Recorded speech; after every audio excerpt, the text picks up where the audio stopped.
Hello students, my name is Anjali and today we will be studying poem number 10 from Beehive's 9th grade NCERT textbook, and the poem's name is A Slumber Did My Spirit Seal, which is written by William Wordsworth. तो ये जो पूरी poem है वो बहुत ही छोटी सी poem है, इजी टू अंडरस्टैंड पोएम है। इसमें कुछ ज़्यादा है नहीं समझने जैसा, सिर्फ इसमें लिखा गया है कि जो स्पिरिट है वो कैसे सील हो जाती है, किस तरह से सोच में होती है, बंद हो जाती है, इस तरह की पोएम है। So let's start the poem. A slumber did my spirit seal, I had no human fears, she seemed a thing that could not feel the touch of earthly ears।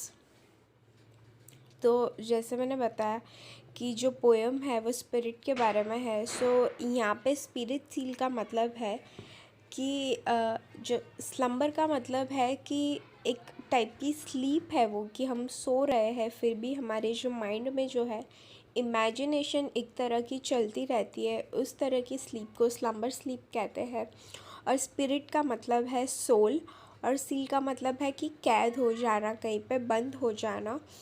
सो यहाँ पे जो है वो पोएट ने इस तरह से पोएम लिखी हुई है कि उनकी जो स्लम्बर स्पिरिट सील हो जाती है, वो जब सो गए हैं और इमेजिनेशन चल रही है, वहीं पे कैद हो गई है उनकी सोच, और वहाँ पे उन्हें कोई भी ह्यूमन फियर्स नहीं है। ह्यूमन फियर्स यानी जो नॉर्मली होता है, जो डेथली फियर्स होते हैं कि एक दिन मौत आएगी, मरना पड़ेगा, किसी तरह का पेन, इस तरह के जो ह्यूमन फियर्स है वो नहीं है। She seemed a thing that could not feel the touch of earthly years. तो जो सोल है उसे किसी भी तरह की फील नहीं है, कैसे भी दुख दर्द किसी तरह का भी कोई फील नहीं होता, क्योंकि वो सोल है और उसे कोई भी अर्थली ईयर्स में जो टच करते हैं, हम किसी चीज़ को फील लेते हैं किसी चीज़ की, इस तरह की कोई फील नहीं है। बेसिकली यही कहा गया है इतने स्टैंजा में। No motion has she now, no forces she neither hears nor seize.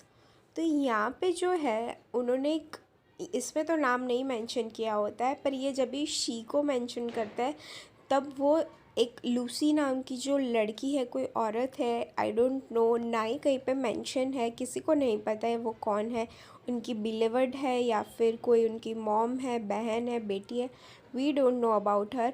But उन्होंने कई सारी पोएम में जो है उनका मेंशन किया होता है लूसी नाम की किसी लेडी का। सो यहाँ पे भी वो उन्हीं को रेफ़र कर रहा है कि no motion has she now, no forces she neither hear nor sees. तो वहाँ पे जो है कि डेथ के बाद जो स्पिरिट है, जो सोल है, वो किस तरह से महसूस करती है उसके बारे में उन्होंने लिखा हुआ है कि कोई मूवमेंट नहीं है उनमें, कोई फोर्स नहीं है, ना सुन सकती है ना देख सकती है, वो बस ब्लैंक है। Rolled round in earth diurnal courses with rocks and stones and trees।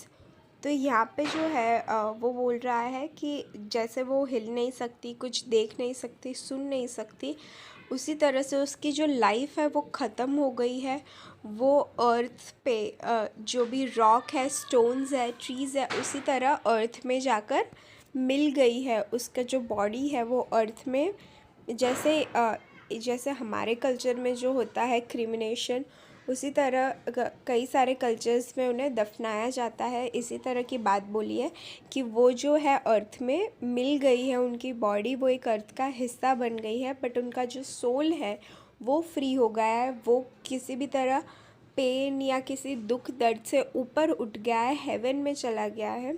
सो वो इन सभी दुख दर्द से, जिससे एक ह्यूमन जो है वो गुज़रता है, उन सभी चीज़ों से फ्री हो गया है। सो ये थी पोएम, यहीं पे पोएम ख़त्म हो जाती है, छोटी सी पोएम है। I hope you all understood it. If you liked it please give it a like and subscribe to my channel. Thank you.